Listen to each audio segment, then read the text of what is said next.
Hey everyone, and welcome back. We're here today with our Cabral HouseCall, our second one of the weekend, answering our community's questions. And yesterday, hopefully you did tune in because we got to 6 questions yesterday. I'm going to give you a quick recap just to make sure, well, that it wasn't something that you wanted to tune into if you were not able to. But we talked about, is using a standing desk a good thing or a bad thing? Would it be better to put a small, particularly a walking treadmill in? And if you've never heard about that, I talked about that under the desk during the day instead. We also talked about growing sprouts at home, whether I've done it before, what to look for, and how to keep them from getting moldy. We talked about, let's see what else. CBO protocol, how to make modifications, doing the big 5. What about allergies? What to look at next? Then we went over feeling a little nauseous in the morning when you wake up and a little bit sometimes before bed. Then we spoke about, let's see here what this question was.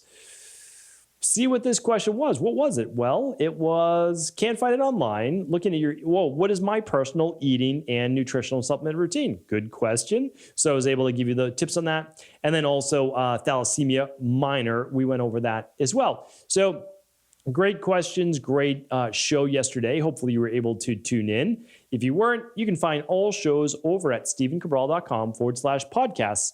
And yesterday was episode 1954.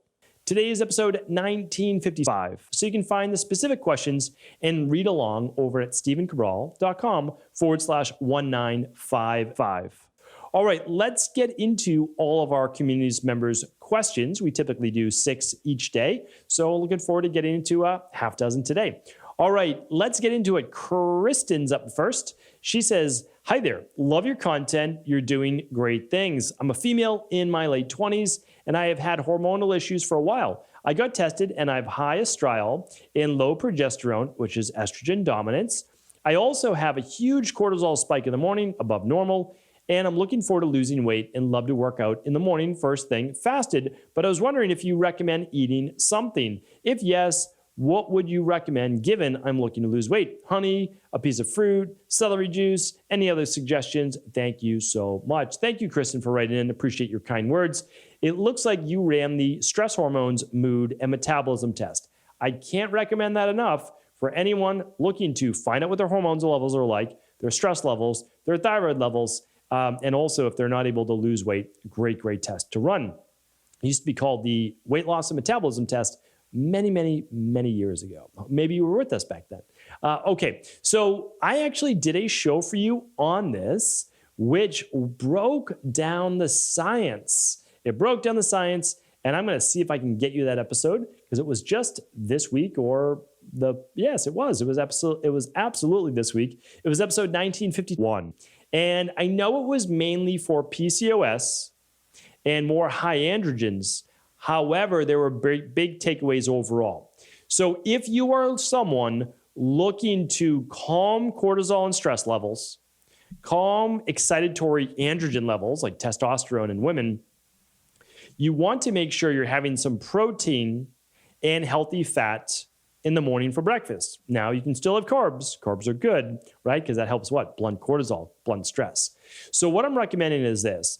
Whether you do your fasted cardio or not is really up to you, but you do want to make sure you get that breakfast in there. Because it showed through this study, and I would love you to check it out. Again, it's at stevencabral.com/1951. They went through 2 different types of breakfasts, neither healthy, but one of them at least had a better hormonal effect on the body than the other. So what do we recommend? Well, again, you can use our Fatlocity system for this, and it comes with a food plan. You can use our daily nutritional support smoothie. That's what I recommend because your daily nutritional support smoothie is going to start out with 15 grams of a hypoallergenic protein, less than 5 carbs, and you can then add more carbs to it. What would that be? Well, a couple of blueberries, right? Super simple. You could do that. And then you're going to add some healthy fat. So you blunt the glucose or blood sugar response. So what would be some healthy fat? You choose. Maybe it's a handful of almonds, right? Instead of doing almond milk, you might add a handful of almonds. It might be some pecans. It might be some macadamia nuts. It might be just flaxseed. It might be chia seeds. So you can add some healthy fats, whatever you'd like. And that's a really nice balanced breakfast. You can drink the smoothie over the course of an hour. So you get your kind of time-released nutrition into your body. There'll be no blood sugar spike, no big blood sugar spike, of course. You'll just get a normal one from consuming food. And I think that that's the best way to go. So great question. I wouldn't do straight fruit or honey if you're someone that, is up and down in blood sugar. That's all. All right, Anne's up next. Aloha, I'm writing in regards to my 75-year-old father. He has an overproduction of red blood cells. He's taking Jakafi for his blood. He has restless leg and his PSI count was high, but after taking the medication, Jakafi, his count has gone down. Thank you for your time. Sent from the heart, Anne. All right, Anne, happy to help with this. I think you're asking about his restless leg, but you also stated that he has another issue going on, which is typically people with this gene called JAK2 gene.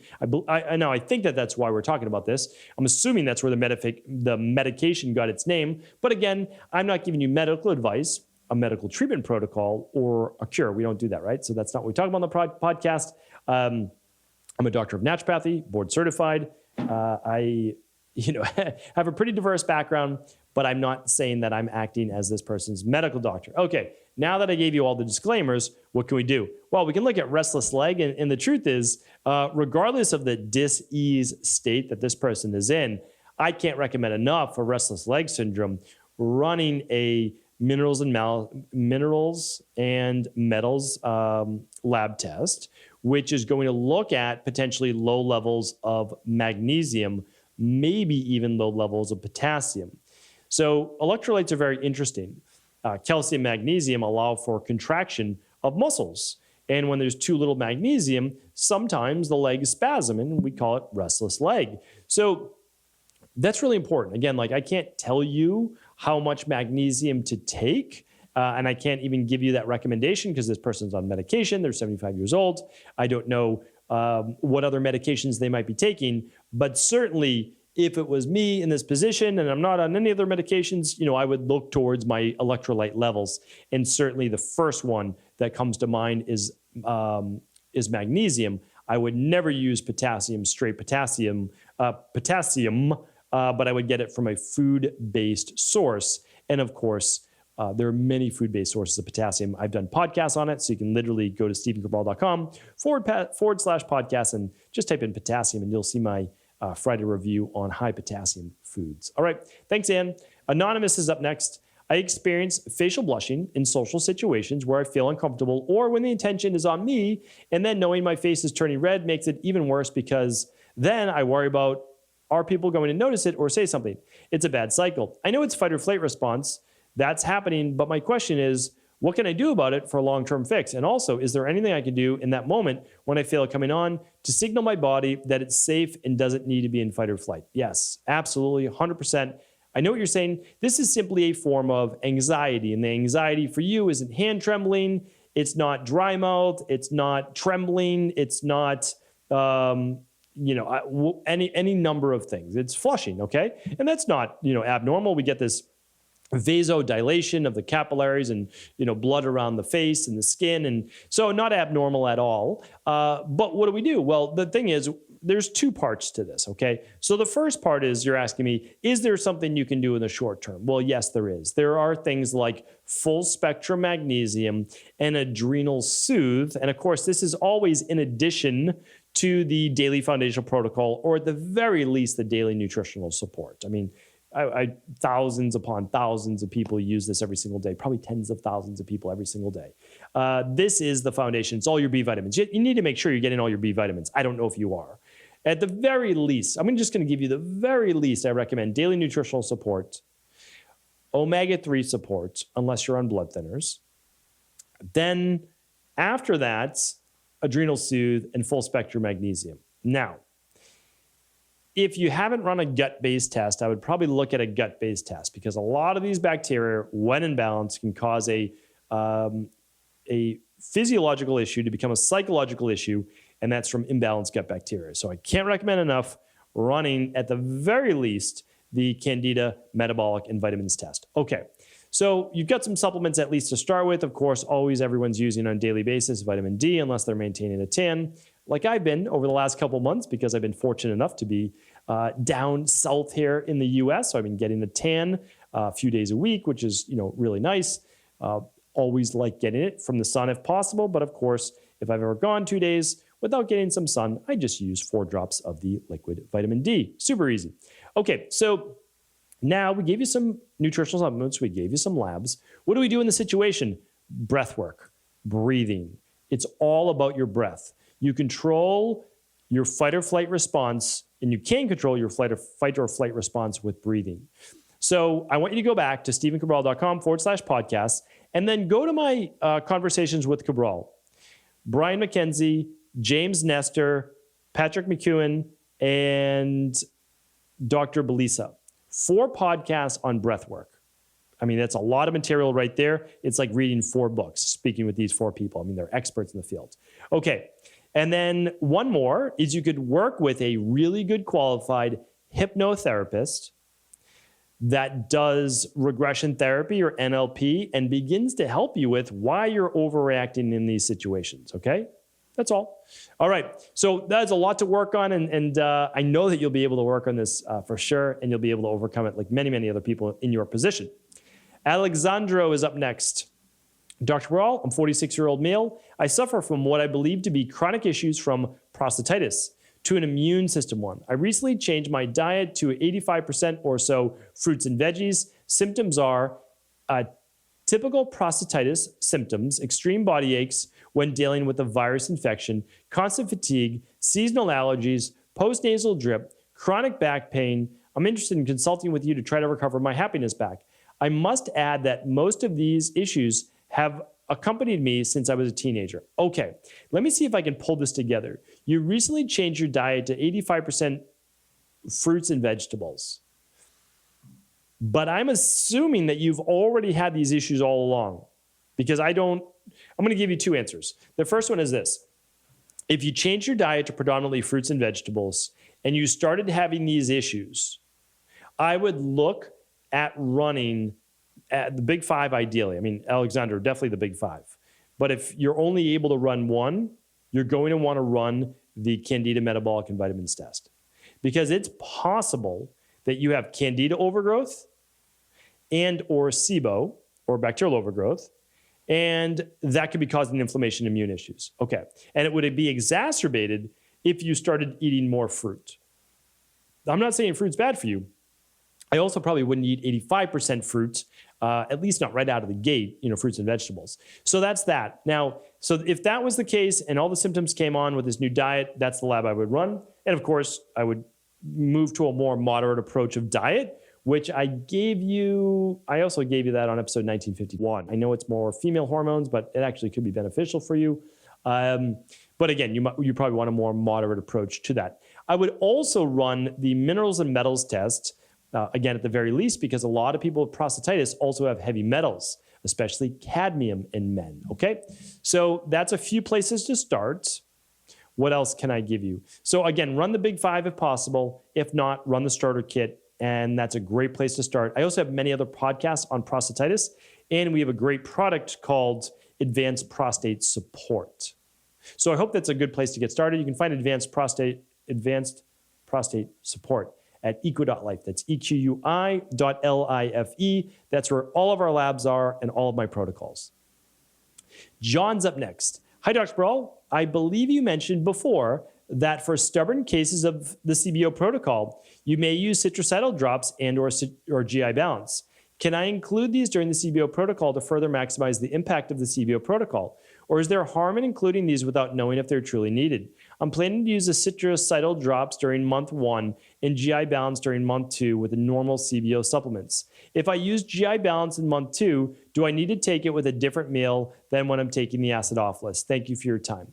Okay, these are great questions. In my opinion, you wouldn't do both, okay? So when we use the CBO protocol with someone that has quite a bit of overgrowth, what we are doing is we're using the citricidal for the first 3 weeks. 5 drops twice a day in water. You're working up to that, so that's week 3. The week 2 is 4 drops twice a day upon waking before bed in water. The first week is 3 drops twice a day upon waking before bed in water with your other CBO-based products. Now, there are modified versions of the CBO protocol that we only give when working with a health coach for very low levels, and you're not a part of that. But to answer your question, you would never take GI Balance at the same time as a probiotic, because the GI Balance is a very powerful product. That's why it works really well. That would kill the bacteria in the probiotic. So you would take your probiotic any other time away from that GI Balance, and it might even be, a half hour before lunch, a half hour before dinner, if you had to. But again, that's why we're not using the GI Balance and the Citricidal. We're just choosing one because they're both so powerful. You don't need both. Okay? Let's get one more question in. Hi, Dr. Cabral. This is from John. Apologies. It's from John. It came in on April 24th. Hi, Dr. Cabral. I'd like to do a daily nutritional support fruit smoothie along with oatmeal for breakfast. Is it better to consume the DNS fruit smoothie first since it has fruits, or should I have the oatmeal? And when my digestion gets better, do you think it's okay to put the DNS powder and fruits in my oatmeal since they all somewhat mushy blended foods? Thank you for your time. John, you answered your own question. Yes, they are all, as I refer to as mush foods. So here's the thing. The fruit smoothie will also always digest faster than the oatmeal, even though the oatmeal is mush food as well. Oatmeal has some, well, it starts to cool. It has more resistant starch in it, has a lot of fiber. I mean, they're both fantastic. I mean, the DNS is not fast digesting. Excuse me, because if you do it the way that we do it, it has your fiber in the DNS, it has fruit in it, it has healthy fat that you're probably adding to it. So here's what I do though. I do my oatmeal first or at the same time because for me, I need something heavier in my stomach. I'm more of the, I'm the Pitta mindset, but more of the Vata-based body type. So for me, I like a little bit of weight, a little bit of food in my stomach, and then I do the smoothie. It works great for me. I have no bloating. I have no digestive issues. So, again, after your body and your digestion gets robust, you're able to tweak things a little bit for what's best for you. For me, I eat my oatmeal first, and then I have the smoothie. By then, the smoothie is kind of warmed up just a little bit more towards room temperature, and it works great. There's no blood sugar spikes, and it provides much longer lasting energy until lunch. So again, not everybody will do it that way, and a lot of people will never even do oatmeal, especially if they are trying to lose weight, right? So hopefully this is helpful. John, great question. Everybody, great questions today. I appreciate you. I truly do. Of course, if this is ever helpful, I would love for you to share this message with anyone you believe it could serve. And of course, we'll be back tomorrow with our Motivation and Mindset Monday. You won't want to miss it. Take care, everyone. Take care, everyone.